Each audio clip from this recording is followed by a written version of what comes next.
এই গরমে তেল মশলা খাওয়া বারণ। তাতে কি, আমি তো তেল ছাড়াই রান্না করেছি।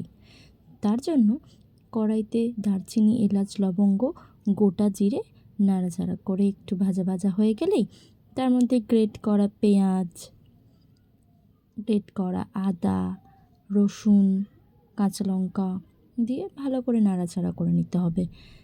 এবং দেখব পেঁয়াজ থেকে একটু একটু জল বেরিয়ে আসছে। ঠিক সেই সময় গ্রেট করা টমেটোটাও আমি দিয়ে দেবো। চাইলে কিন্তু তোমরা টমেটো পেস্টও ইউজ করতে পারো, আদা রসুনও পেস্ট ইউজ করতে পারো। তার মধ্যে আমি কাশ্মীরি লঙ্কার গুঁড়ো, হলুদ গুঁড়ো, ধনে গুঁড়ো, জিরে গুঁড়ো দিয়ে খুব ভালো করে কষিয়ে নেবো এবং পরিমাণ মতো একটু জল দেবো, দিয়ে কষাবো যাতে মশলাটা তলা ধরে না যায়।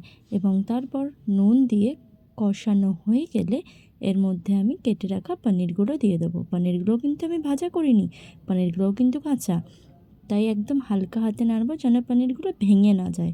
এবার যতটা গ্রেভি দরকার সেই জন্য পরিমাণ মতো জল দিয়ে একটু আমি চিনি দিয়েছি অল্প করে।